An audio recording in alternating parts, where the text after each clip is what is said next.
From Brazil to the world, this is Profit Talks, a podcast produced by Hayek Global College and dedicated to exploring how you can ethically maximize profits. For more episodes, please visit hayekcollege.com/profit. Hello, everyone. Hello. Our guest today is Mark Lund. Mark, it's a huge honor to have you here today. Well, Welcome. thank you. Thank you very much. The honor is all mine.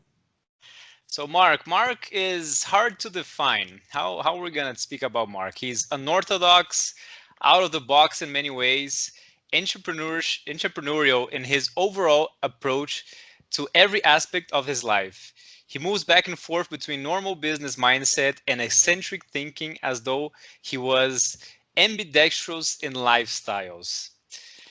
And Mark has a very interesting story because he's an American who came to Brazil when he was 11. And how was that, Mark? It seems like you didn't adapt too well in the beginning. No, Edson. First of all, I appreciate you having me and giving me the opportunity to talk, which you will see I enjoy doing in a few. But anyway, yeah, I came to Brazil in '65. My father started Seleções, which is Reader's Digest here in Brazil in the late '40s. Loved the country, and eventually wanted to come back, set up his own publishing company, which he did in the '60s, and that's what brought me here in '65.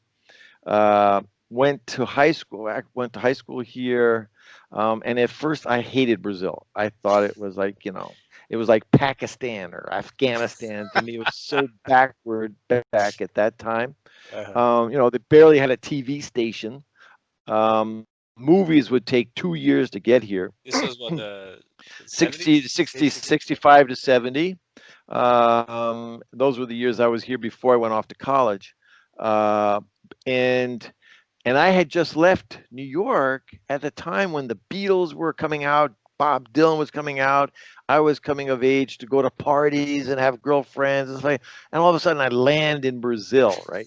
and and I had just received the apparatus at that time, which would have been, like the cell phone today, the iPhone or whatever, which was a transistor radio. For the first time, you could take your music with you and hear radio wherever you went. It didn't have to be plugged into the wall. And so I got one for Christmas, '64, December 25th. And like I said, just into this whole musical explosion and stuff like that. And then January 25th, we came to São Paulo. I got off the airplane and tried to turn into my favorite New York music station and couldn't understand why these people were speaking this crazy language, And I thought my transistor radio had been possessed by some spirit, and so that threw me into deep depression for like 3 years. And then a friend out of the blue said, "Hey, Mark, we're going surfing this weekend. Would you like to come?" By then I was already like 14. And I said, "Yeah, sure. That sounds different. I would like to do that." And it was love at first sight. And from that first wave, You had never surfed before. never surfed before. I'd heard about it or whatever. And from that first wave, all of a sudden, Brazil was super cool. And I wanted to speak Portuguese and I wanted to make Brazilian friends and just, fell in love with the country. And that sort of opened my eyes and opened my heart to the special factors or the special qualities of Brazil. Yes. So much so that I had re-entry culture shock when I went back to college. When you went to United States, back to Yes, college. yes. And how was that shock when you went to United States? What was the shock? The shock was maybe one day you can sort of, in the post or in this recording, you can connect the people to my song on YouTube about Brazil. And over these years, Brazilians have always asked me, but if you're American, why are you living in Brazil? You could go to the United States, you don't need a green card. And I say, guys, you don't understand what you have going for you here. Um, the human warmth in Brazil is unlike any around the world. The Brazilian is a very welcoming person. They're interested in foreigners, and I got addicted to that. So when I went back to Amherst, Massachusetts, Uh-huh. and it's cold and the people are cold, and I couldn't figure it out if I was the problem or what was the problem. It wasn't clicking. It wasn't Yeah. clicking. Yeah. And like we say, the ball never came back. You'd Yeah. throw out something out and it just would go silent. And it took me years to figure out that, wow, Brazil had made me such an other centric person that when I got to the United States, I was shocked by the egocentricity. Everybody's into Yeah. their own thing, doing their own, umbigo, their own navel, Yeah. and that was my culture shock, my re-entry culture Yeah. shock. Yeah. I had a similar experience, but the opposite, because I went to college in the United States. I first had that shock, and then I know exactly what you're talking about. When you come back home, you have another shock. Like, wow, what's going on in this place? In Where Peru, where did you go? I went to Florida. Okay, I first studied in Florida, and then I studied in Washington D.C. okay, So I lived for 7 years in U.S. Then that's came right. back. But so tell us, how was you came back? So you went to United States, came back to Brazil, and then you started working, I think, for your family's business, right? Well, my first job, because from age 15, I remember sitting around the table. My father is an entrepreneur. My brother is an executive. And so the two of them formed a great pair because my father was the visionary and my brother was the executive who put the vision into progress, into Mm-hmm. work. Um, and I would sit around the dinner table, listen to them talking, and I'd say to myself, I'm not from the corporate world. I Yeah. don't think this is my thing. So my father opened an office in Buenos Aires and sent one brother there. And my other oldest brother took care of São Paulo, and his next dream was to open an office in Mexico. And so it came my turn. I'm saying, sorry guys, I'm not from the corporate world. You're gonna find somebody else. I went into teaching here at the American High School right out of Mm-hmm. college. Uh, age 22, I was a high school history teacher and did that, loved it, just felt super at home. And the other thing that it gave me, which is, as you might remember, time. Mm-hmm. Money was never my driving factor. So we're going to talk about profit today, Yes. but I'm going to profit in terms, my coin is going to be time, not Okay. money that much.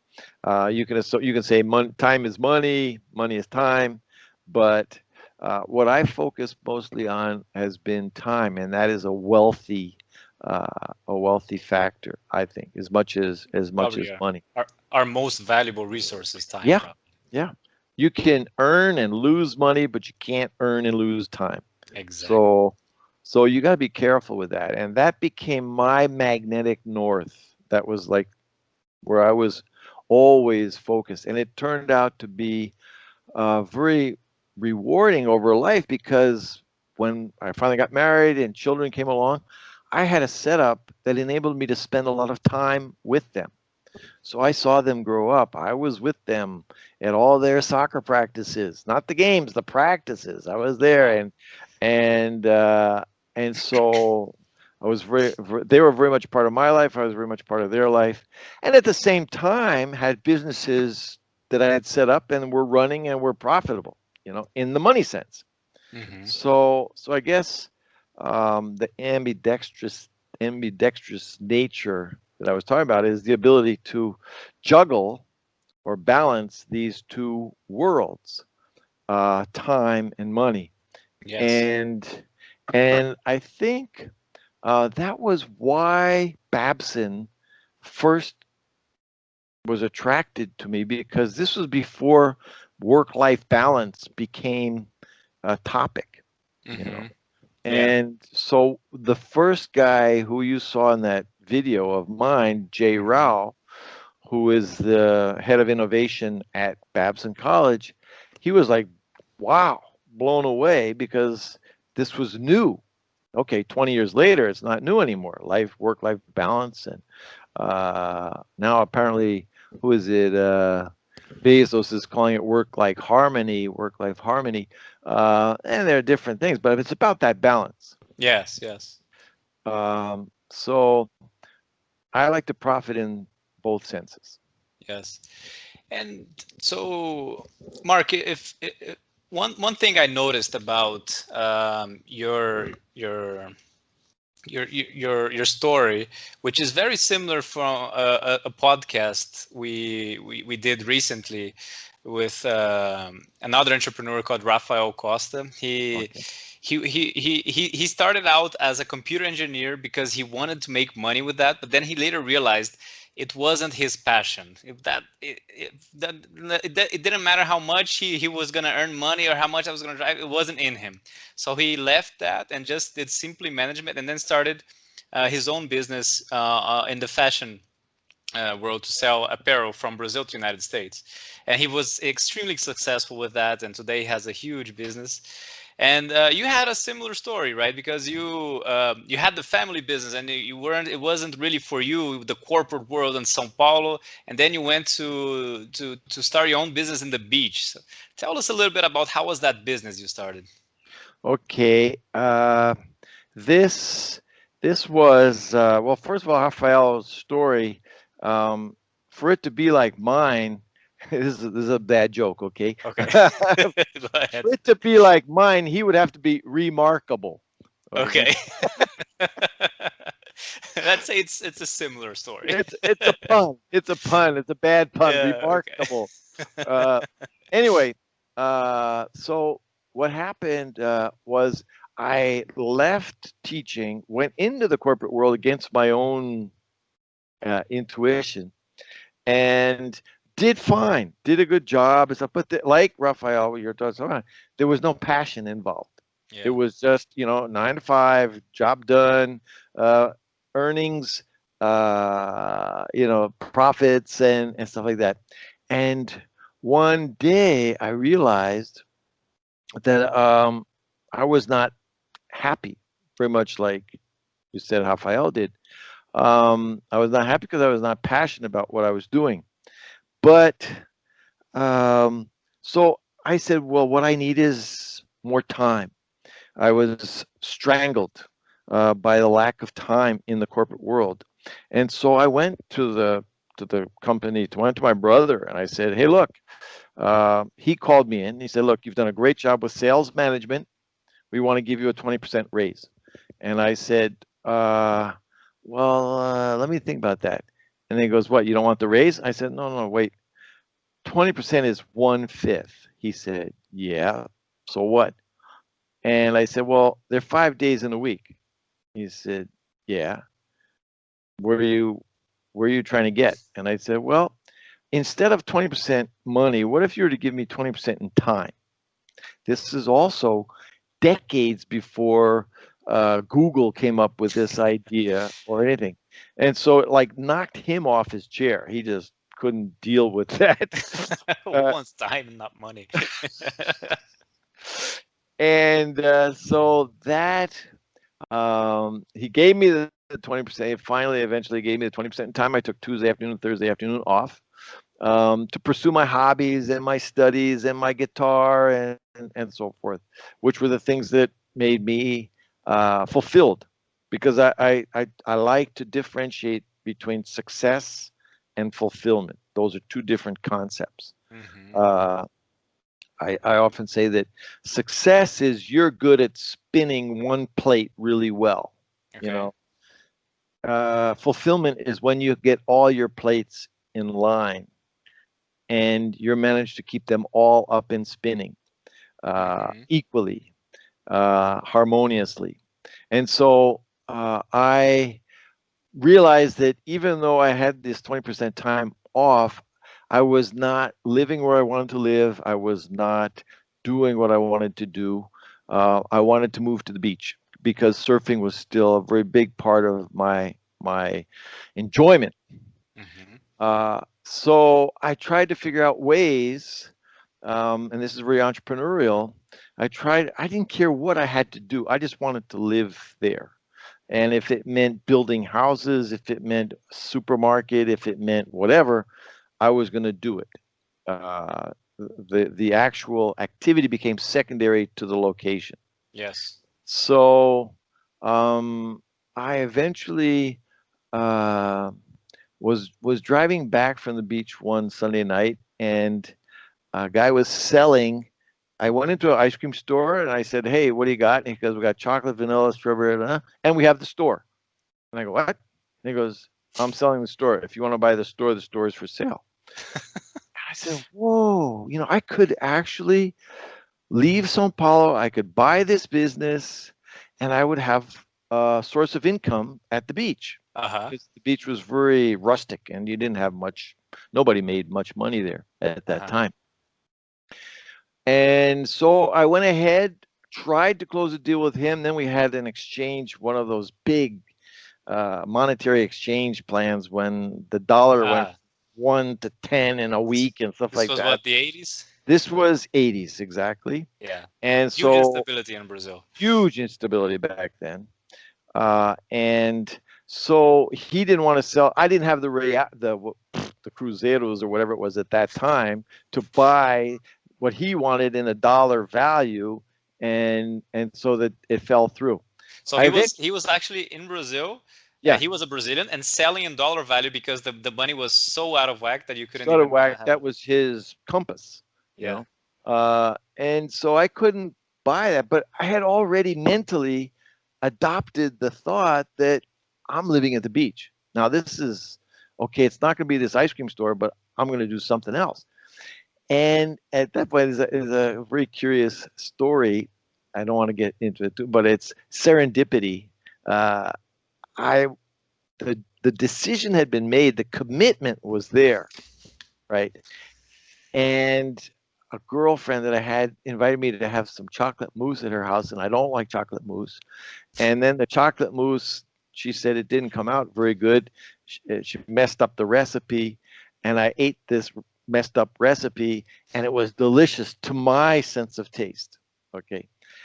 And then a week or two later, I was back at the beach at a friend's house, and someone said, "Wow, the restaurants, they don't have a decent dessert here. Somebody should offer a decent dessert." And I remembered her mousse, and I said, "Oh, wow, this is great." So I started making mousse after work during the week in my apartment in São Paulo and drive down Friday and offer to restaurants and hotels the chocolate mousse. Now you'll get a kick out of this part of the story. Okay. Um, there, I also sold it on the beach in Maresias. So I had two little kids. This was before child labor was looked down on, and they were local Caisara kids, okay, Okay. from very poor families and stuff like that. But I gave them each a uniform and a cooler, Uh-huh. and one of them would receive a commission for selling the moose, and the other would receive a commission for picking up the cup because my cups were all logo typed, and so I didn't want my cups dirtying the beach. And once again, this is decades before sustainability was an issue. Yeah, Okay? yeah. So they sold, and the come around in this story is they both became entrepreneurs in the fields of food businesses. Amazing. And one of them, from a very poor background, got a job in a restaurant there at the beach, which was he was then picked up by a famous restaurateur in São Paulo, brought him to São Paulo, and he learned his skills. And then he went on to the Cordon Bleu in Paris Wow. and got his diploma in Paris, and then got a job on a yacht, sailed 3 times around the world, and now he's back here in Brazil, set up his own restaurant, and uh, does, and this is the best part of the story, he goes after poor kids that were like he was back in Wow. the day, and he has a, a culinary school for these poor kids, hundreds of poor kids from his district, and he's managed to set up an event where he brings in 90 chefs from all over Brazil to Wow. his town, and they put on, like, the flip in Paraty, these big events, that are like almost international.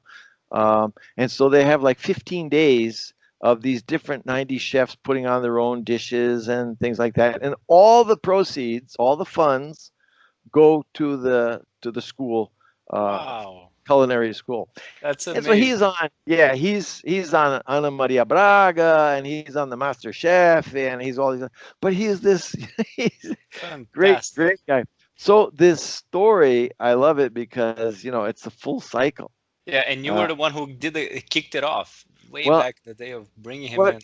what really sort of touches my heart is that he never tells his story without saying that selling on the beach, the first contact with entrepreneurship and with food through me, was what triggered his career.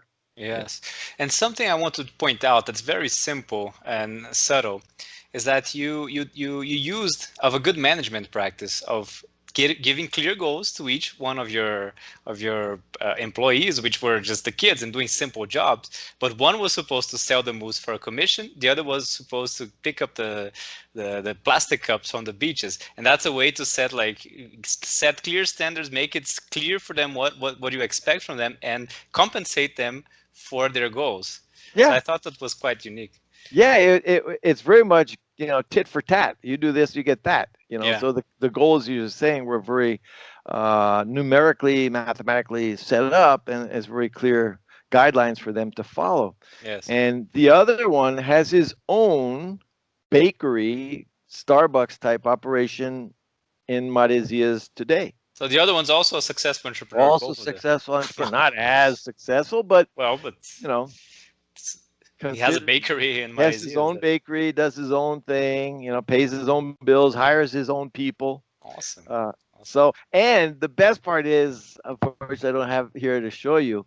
Um, they got together 38 years later, and took a picture of the two of them side by side and sent it to me. And so tell me, Mark, how did the business go? You started out with these two kids, and you needed funding, right, to get the thing started. How did you get the funding to start your store and go out Okay, making that? here comes another. They always talk about the the three F's, right? Friends, families, and fools.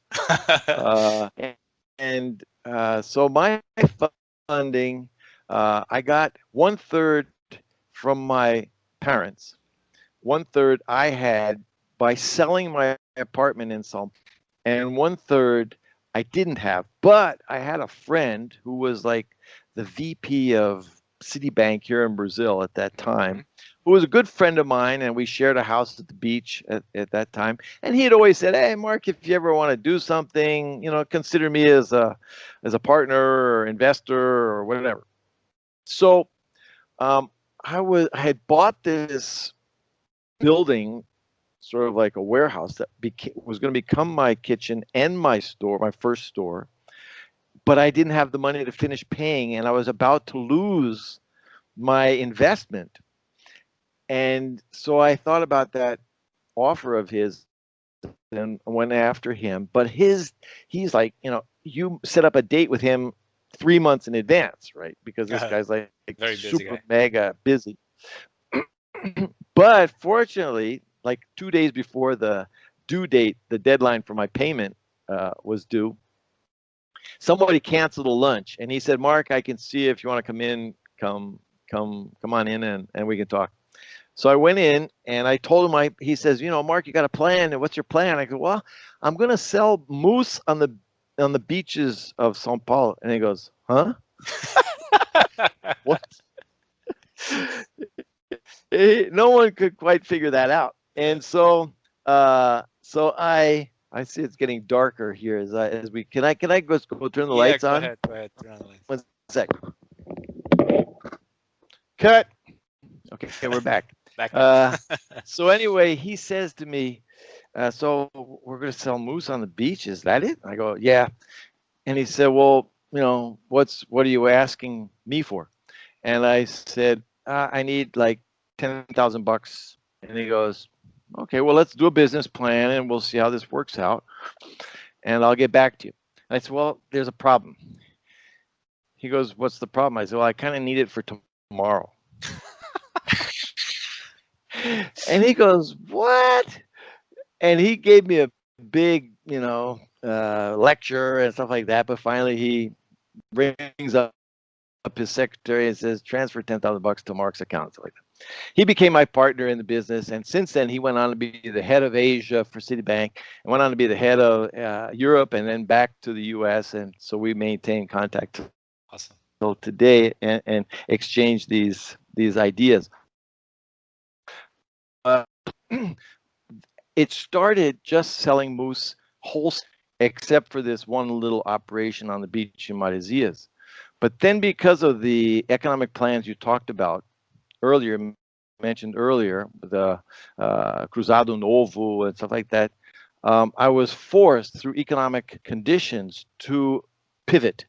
And I had to go into, I couldn't deliver the mousse anymore, the chocolate, the recipe, the individual packages, plastic. You couldn't find plastic. So it went off the market. And so That's probably because the price controls they put at the price time. controls, exactly. Then Everything went off the everything got market. scarce and got out the market. Yeah. And you had ajus, you had to pay like under the table money and stuff like that. And the other thing was, you might remember or might have read about, companies like Nestle and the big companies would not, because they were losing money selling with the price control, the more they sold, the more they lost. So they didn't want new clients. So they wouldn't accept me as a client. Wow. And so it was very difficult to get around that. And eventually I ended up going into turning my kitchen into a store. That was the first big pivot, to turn the kitchen into a store. And I did that. And because the region was so,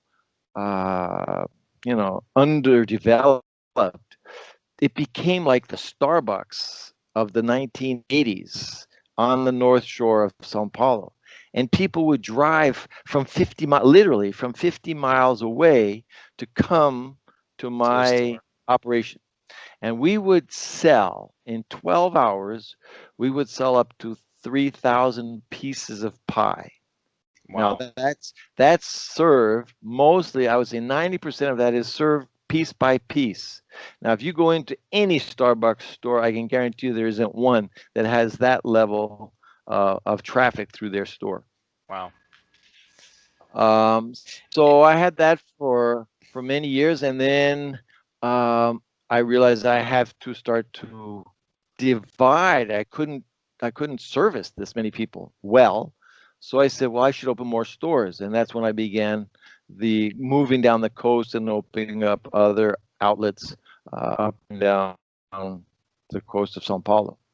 I don't know. And do you, I had one question there for as an entrepreneur. When you started out, did you have only one product when you were starting out, or did you start with a full menu? How was the starting process? Okay, that's a good question. First was just one product. It was just the chocolate mousse. But when I went to become a store over the counter, varejo, the retail, obviously I couldn't exist on one product. So the same young lady who had given me who had made the wrong mousse said that she had other recipes from her grandmother, and so we started making these different pies. And so I actually developed a rather diverse menu. With time, it didn't happen one day to the next, but someone would say, oh, I got this great chocolate pie that you have to do, and someone else would say, oh, I got this fantastic apple pie, and so people would send me their recipes. I would usually adjust them because my objective was not to satisfy you with one piece of pie. Mm-hmm. That was my guideline. The guideline being, if one piece of pie was enough, the recipe was too intense. Okay. So it had to leave you with that, I want one more piece, and Yeah. that worked. Actually, I would take some sugar out, I would take some chocolate out, I would take some ingredients out or put some ingredients in that would lighten up the taste so that it wasn't intense. It was delicious but not intense. And at that point, I started making up my own recipes. Mm-hmm. And as we say in Portuguese, modéstia à parte, I was the first guy. One of my recipes, which was a smashing success, was my passion fruit chocolate chip pie. And this was the first time anybody had associated chocolate with maracuja, With with passion maracujá. fruit. Yeah. Today, it's become more common, but that was back then, and it was just like people till today. Okay, I stopped in 2007. I was on the beach this weekend, and people stopped me and said, "Hey, wow, that passion fruit pie! I can't forget it. My wife was pregnant and she wanted your passion fruit pie and stuff like that." Yeah. So that was basically how we expanded the menu, and then I was the first guy to bring espresso coffee to the North Shore of São Paulo. Okay. Uh, yeah, and So I espresso coffee wasn't in Brazil at all, and you were the one no who. no no no No, not in the North in Shore of São North Paulo. Shore, yeah. São Paulo you had obviously in the padarias, but in that region you You didn't. didn't have any. And so I had found this little Krups coffee machine, which is like the Nespresso machines today. Yeah. But this was 87, 88. And I could pop out hundreds of coffees per day with this little tiny machine. Amazing. But it was the only espresso on the whole, for 100 miles. So you were So, innovating in an area, bringing stuff from other parts of the country or the world yeah. to that more remote area in the São Paulo region. Yeah, it was It's a amazing. niche. It was definitely a niche, And the thing was, usually remote areas don't have a sophisticated population, Mm-hmm. and they don't go together. But because this was a beach area, I had the high class Brazilians from Sao Paulo going down for the weekend that could really Uh, appreciate this stuff. yes, and we're looking for something like that and had the money to pay for it. Yeah. And they knew that the quality and things like that. So it was not like, okay, I find a niche in the upper corner of Minas Gerais. Yeah. Okay, sure, but we're going to get 10 fazendeiros or whatever it's Yeah. going. Uh, and here, no, I had people from Toque Toque, Guaicá, Maresias, Camburi, Juqueí, Riviera. All these people had nowhere to go, and our my Starbucks type operation became the meeting point. So that was always part of everybody's plan. Friday night, Saturday night, Sunday night was to stop by, Le Moussier, which was the name, and it was amazing a period of years. Now everything commercial enterprises have popped up, and there's much more commerce today than there are Yeah. people. So it's gone the other way. But you were the start. You were in the beginning of that Yeah, whole the process and the embryonic stages organic stages, of that. exactly. And it was interesting for those who are from Brazil. The what would I say, the template or the prototype experience that I had had as a child in Guarujá was where I saw Guarujá take off. I went to Mm, Guarujá when it was just in the early stages and watched all the businesses grow, and then watched them being over commercialized and the businesses starting to come down. So the elite were there during the rise of Guarujá, and then the elite began to leave when things got overpopulated and over commercialized and stuff like that. And I said, the North Shore of Sao Paulo is not there yet. There wasn't any, uh-huh. there was no asphalt to get there. So it was like a rally for you to get to Maresias or whatever. And I said, but the day that the asphalt goes in, that's all going to change. Yes. The people are going to migrate from Guarujá up to these beaches, which are much more pretty and, and so that's what I did. And so I realized that I had a window that would probably be about 20 years that I had to Mm-hmm. make the most of before the thing got overpopulated and over commercialized and popular, you know what I mean? Yes, yes. You saw the window of opportunity and you took it Yeah. while you were in Maresias. I read something interesting in your case study. For those of you who don't know yet, Mark just got published in the Harvard Business Review, Harvard Business Publishing. I think it's the as a case study. So it's pretty remarkable. And one of the things I read in there is that you had a a competitive advantage by having a better operational excellence dealing with the demand fluctuations between the summer and the high times and low times when people went to the beach and that. Tell us a little bit about that and how was it? Well, it's in that looking back, I think that was probably one of my outlier advantages because till this day, people get messed up. The people, the restaurateurs, etc. They don't really do the math about do statistics for them to be able to read what's going to happen. Mm-hmm. And one of the first things that I could see was that because it was such a backward area, I had no access to these sophisticated materials that I used, which was like almonds and fresh cream and cream cheese and these different items that you could only get in São Paulo, not in Mm-hmm. that region, especially not then. Today it's changed. But the only thing that I could have delivered to my store was Coca-Cola. The rest was up to me. So it was vital not to lose a penny of sales, for me to never run out of anything, Yeah. never. Yeah. And so the guy that leaves his beach 20 miles away to come to my store for his favorite pie and it's not there, that's like, capital punishment. Yeah.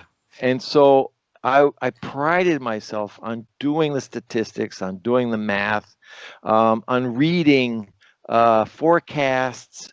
And so one of the first things I learned was it wasn't the weather on Friday that would determine my weekend sales. It was Mm-hmm. the weather on Tuesday and Wednesday, because that's when the Paulista, the guy from Sao Paulo, makes his decision to go to the beach. Huh. So I would track the weather on Tuesday and Wednesday, not on Friday, because How did you learn that information? Did you ask people or no, was it just by observation? just watching the behavior of my clients. I was constantly, more people said, let's go to Mark's than they would say, let's go to Le Moussier. So I was always head to head with all the clients. They Uh-huh. knew my name, I knew their names, and so forth. And so from them, I was able to gather, and because I had been a beach goer myself, Yes, back yes. in the day, and I said, shit, people don't. Friday's weather doesn't make a difference. If it's going to rain, they're already booked at the hotel. They've already paid for their reservation. They've got to come. So I don't have to worry about the weather on Friday. I have to worry about the weather on Tuesday and Wednesday. Uh-huh. So I would watch that. That would be my first tracker. Then I kept insane amount of sales statistics hour by hour. And so I would open at 1 o'clock, and I knew by the sales of between 1 and 3, I would have a comparative basis for all the other Saturdays from 1 to 3. And so I immediately could tell, okay, today we're going to sell 2,000 pieces of pie, not 3,000. Today we're going to sell, X or Y or whatever. And so I could plan the production for the rest of the day from those first moments of sales based on the comparative studies that I had. Just there's the curiosity here. How did you do that? Because you didn't have Excel computers at that time, No, right? it was all by hand. People, actually, the mayor of the region, one of his favorite things was to come to me and have me show him my planillas, my spreadsheets, where I Uh-huh. would do this by hand. Thousands of pieces of pie, what time, and crossing all this information until I could get, common denominators and things like that. And the other thing that you mentioned, which ties into this, which you'll also enjoy, was how did I deal with 80% inflation per month? Per Yeah, month. I can't imagine. Okay. So here I am, almost a one-man band running this whole operation. How am I going to reprice everything that I have on an Yeah, almost daily, a week-to-week basis? Okay. yeah. So I said, no, that's too much work. I can't do that. I don't have time for that. So what I did was I found 4 to 5 indicators that I thought would guarantee they would be my compass. Uh-huh. Okay. Uh, and so I said, okay, first thing, dollar. Okay, we're going to tie the price. First thing I did was I turned all my products into Big Macs. This is what McDonald's does. Mm-hmm. They compare one store's sales by converting everything they sell into the price of one Big Mac. Okay. So we sold 100 Big Macs, we sold 2,000 Big Macs, we sold 5,000 Big Macs. That was their unit of currency within their company. So you were comparing your sales to the Big Macs at McDonald's, No, I'm the just saying I price. created my own Oh, you Big Mac. created your own bundle. Okay. Yeah, it's my Okay. own You're bundle. okay. And so the bundle was composed of dollars. That was one tracker, but the dollar fluctuates, so I couldn't use that only. Mm-hmm. Then I also used the liter of gasoline because I said the government's not going to let gasoline get out of phase, Mm-hmm. go out of whack. So they're going to watch that. The third thing, which was easy to track because I was always going through the toll booths, and that's also state owned, and they're not going to let that get out of whack. So I put my pies in terms of how much is the toll booth. Okay, so each pie was composed of toll booths, dollars, gasoline, liter of gasoline, and cans of leche mosa, condensed milk, which was my most expensive and most used product. Or So you created your own inflation index. exactly, yeah, with internally, based on the things that would make a Did, big did, difference. did you did you copy other people doing that, or was that your own That decision? was my own survival. I mean, that was You've been survival mode, and yeah. you find. I think that's one of the entrepreneurs. One of the things that makes an entrepreneur feel most alive is having to deal with uncertainty. You know, Yeah. and so these moments of creativity where you have this vision. Okay, I have to adapt. I have to do this. I have to do that. I have to switch. I have to pivot. Um, Makes you feel very much alive. And I always compared starting up a business to being on the beach at Normandy in France, Mm-hmm. 1944. You don't have time to think. You don't have time to whine. You don't have time to do any of that. You just have to get off the beachhead. Yes. Get off the beachhead as soon as you can. And so those were like the drivers that kept me creative and aware and attentive to what's going on, what's happening. Yeah, just as a parenthesis there, it always amazed me how Brazil was so unstable and there's so many things going around. We have like what 6 different currencies in the span of like what 10 years, and everything like scarcity all over, price controls. Governments were doing everything they could to make everything as worse as possible. Then you have color of confiscating your money and everything. But still, people were doing business. The country was growing, the social indicators were getting better, and even though things were very bad, it wasn't so as bad as you would think in a situation where all these things that I mentioned, right? No, And I guess that part of it is stories like you, where you were there in survival mode trying to understand what was going on, and people just find a way out when things are in moments of adversity, right? And we can think of that also as a lesson for the moment we're living right now. I've never seen anything like that with COVID, and people have to adapt, and it seems like we're adapting. We're not doing as bad as I thought it was going to be a couple months ago, right? We're here. Life is continuing. We're doing webinars and everything, and online. But go ahead, continue with your story. So I would say, just picking up on what you just said, Brazilians and what I said prior, Brazilians have two very important characteristics. One is their human warmth, okay, Yeah. and the other is their creativity. Brazilians are extremely creative, you know, Yeah. and so you put them in a scenario like you're talking about with 6 changes of currency and 80% inflation per month and confiscations, and they're so accustomed to that. It's like that old saying, if you can make it in New York, you can make it anywhere, and and I would say if you can make it in Brazil, you can Yeah, make it anywhere. yes. That's a great thing. The problem is when someone comes from outside to do business here and they don't know anything that's going on here. Well, I was setting up my first franchises in São Paulo.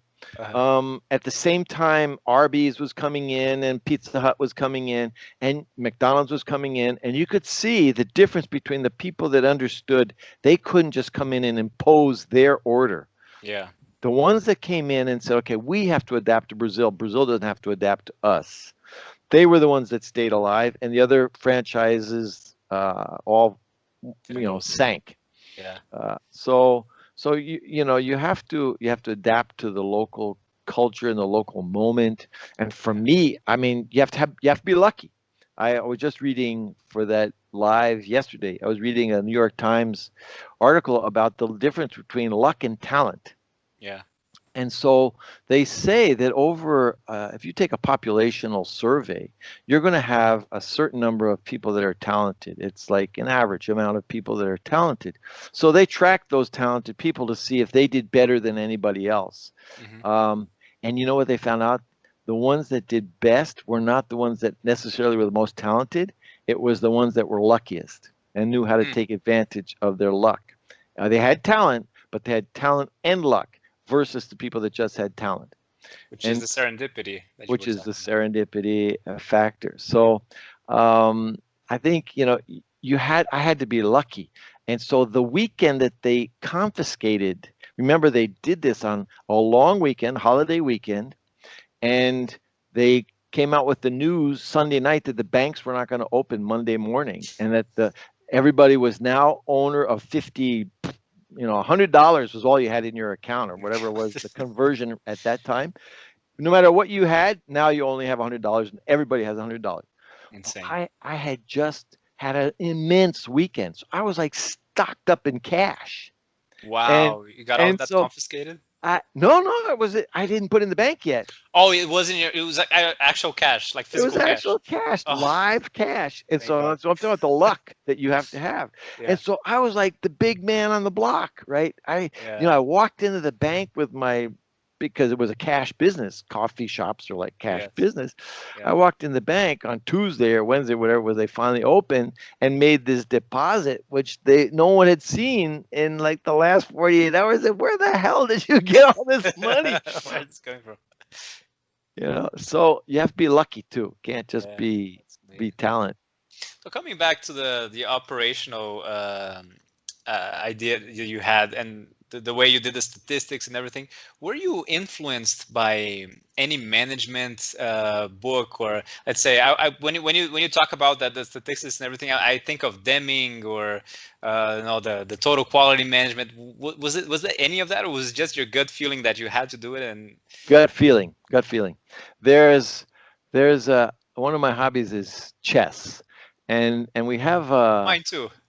we have a saying. Well, if you're as is yours, you'll understand what I'm about to say. Uh-huh. They say that if you play a beginner, okay, and you're talented, you're experienced, and you're playing a beginner, the beginner will give you a headache because you're going to put him in a position that he's got to find that one exit.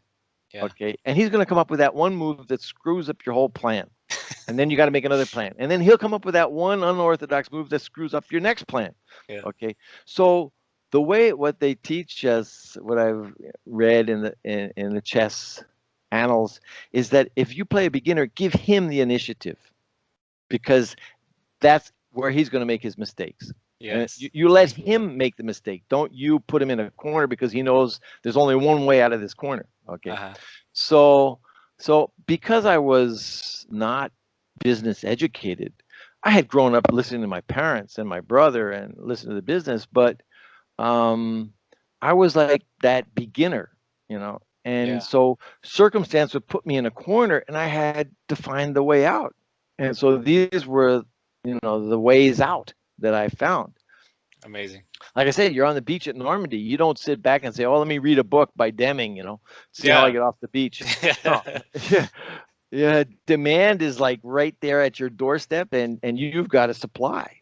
And one way I like to look at it, to also making the analogy with chess, is that the chess game is always a unique game.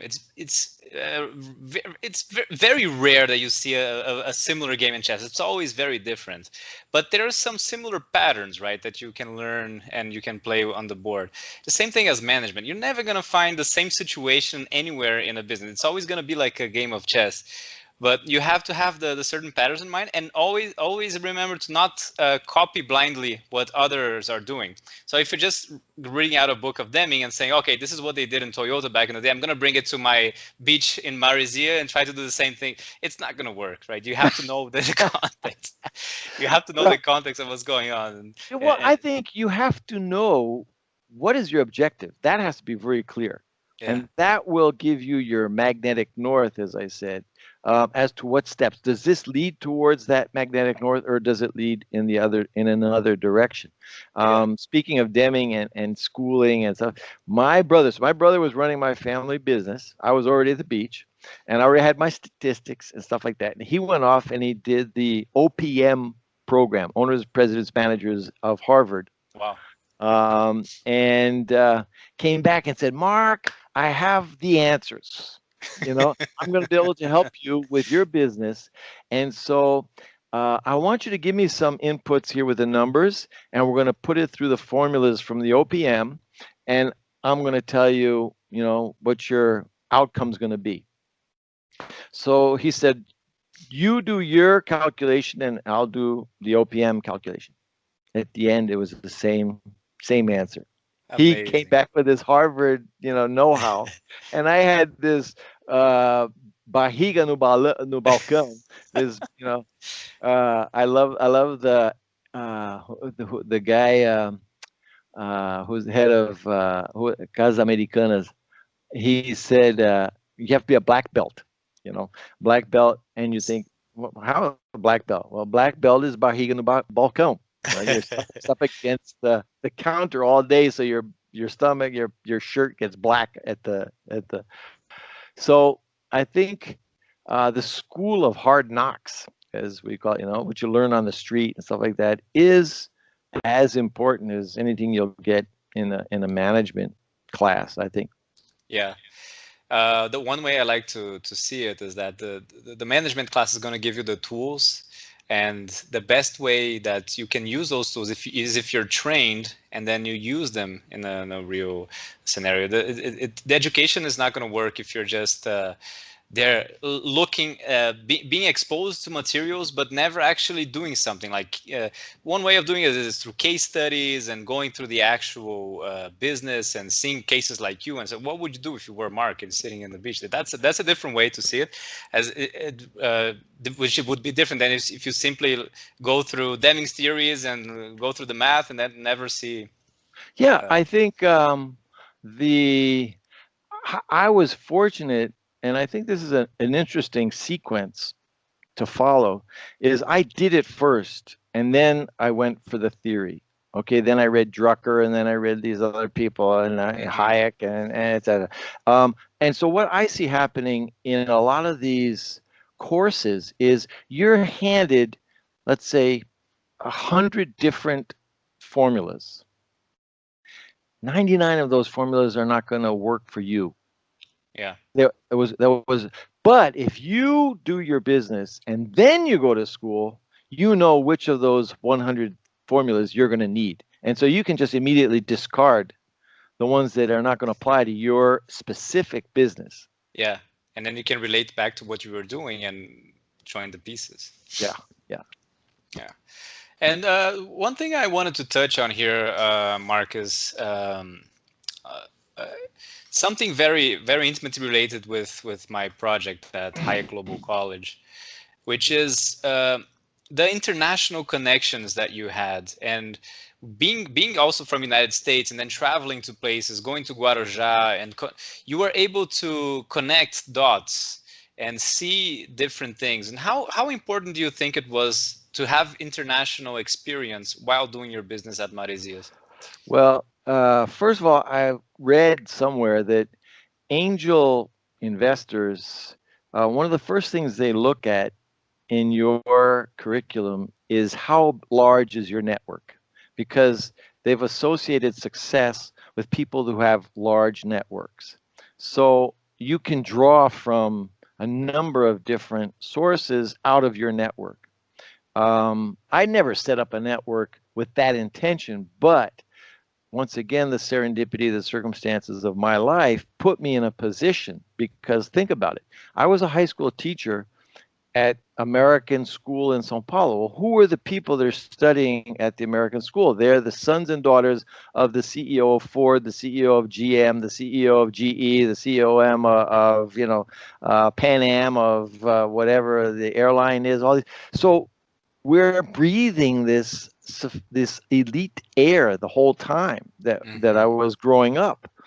And I'm meeting people that are going to be in Brazil for 2 years, and then they're going to move to France, and then they're going to move to Australia, and then they're going to move to, as they get shifted around by their companies. And so I think a lot of that was unintentional, but it did give me the base for setting up international network.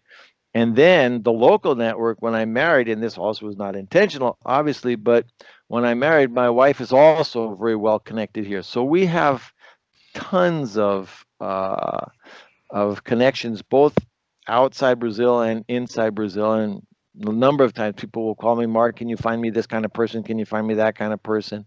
Yeah. Uh, so I think that is important. One moment I specifically saw in your case study too is when you were traveling to United States, I think for a vacation, I don't know what it was, and then you saw Hard Rock Cafe, and Yes. you were envisioned, wow, what if I had what was the name again? You said Hard Surf Cafe, Yes. and then that's when you made another pivot for your business, right? Yes, that was what had happened was I had already had Le Moussier for 15 years, and I wanted to open up a shop in the next beach over, which was Maresias, um, and I realized that I would be cannibalizing my own clientele from the store, the first store in Boisukanga.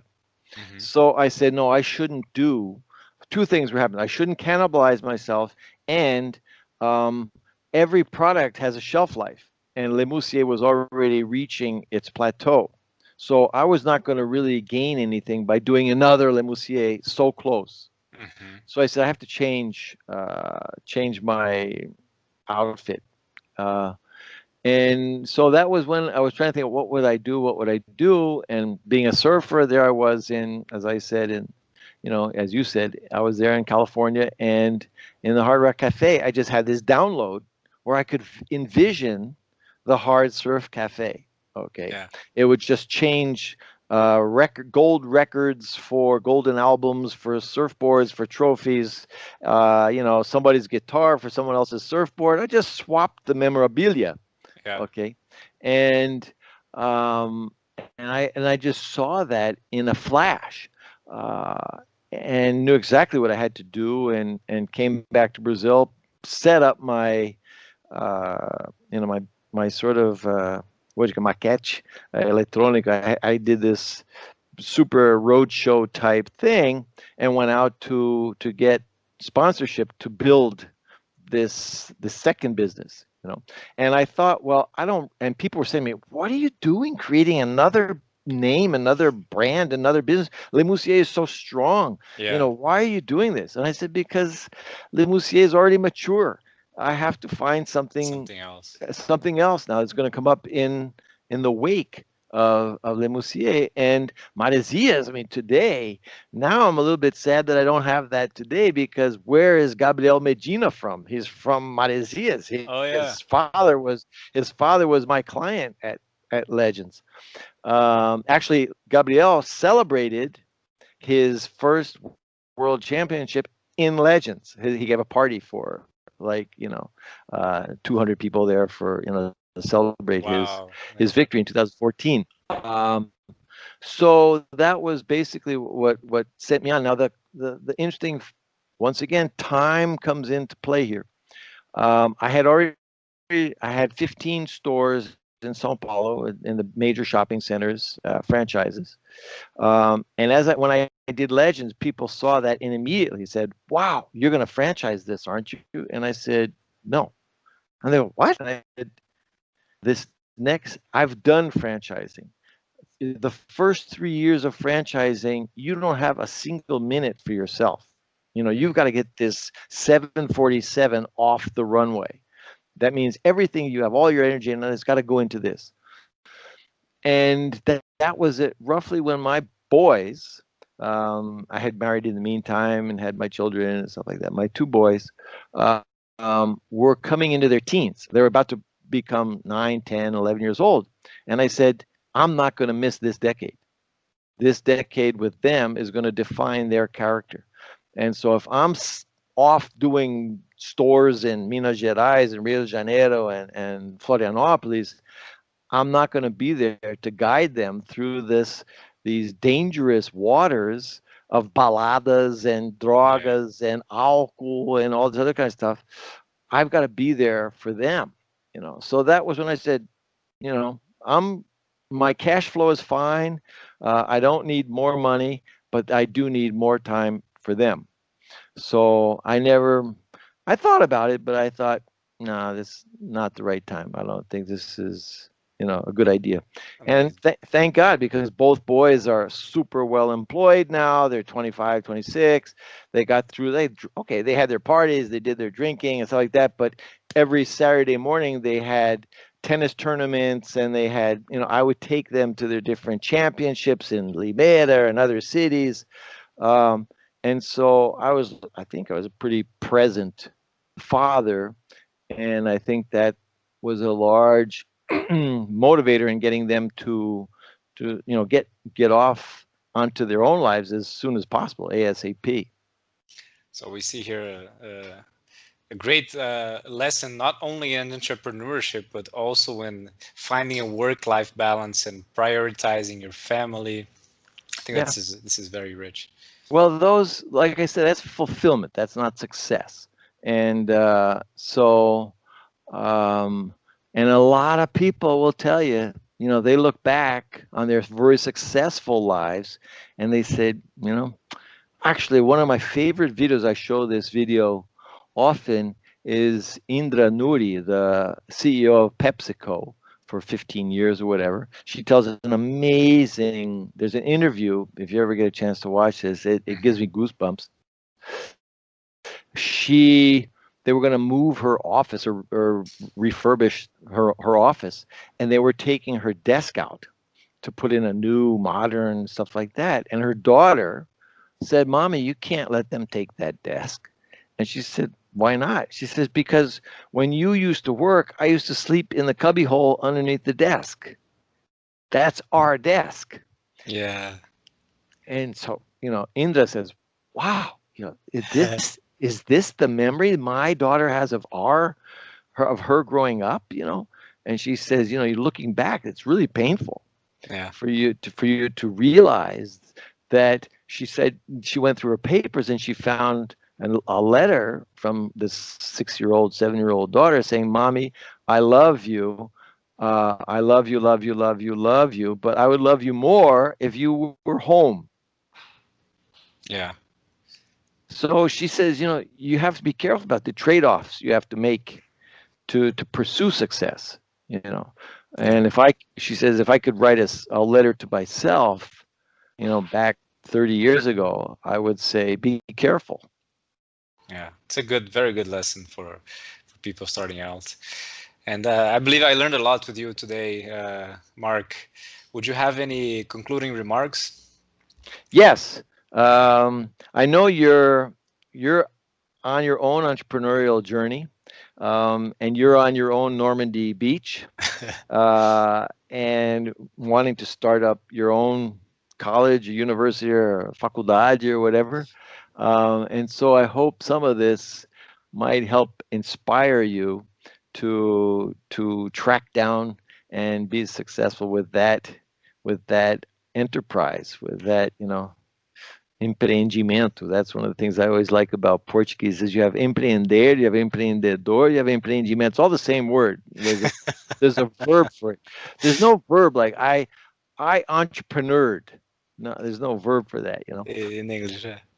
That's So the advantage of knowing two languages. yes, You can yes. use You can different words. play Oh, with them. So also, my go ahead. closing remarks would be to wish you the best of luck and all the inspiration possible, that help you on your path.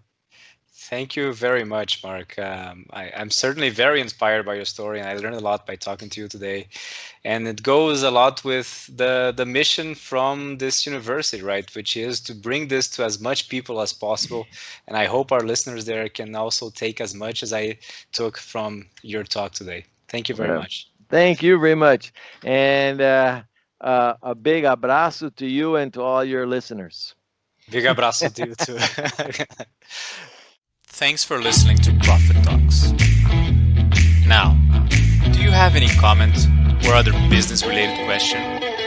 If so, please send us, and we'll be glad to explore it in future episodes. Also, be sure to subscribe and share with your friends. We are on YouTube, Spotify, iTunes, and many others.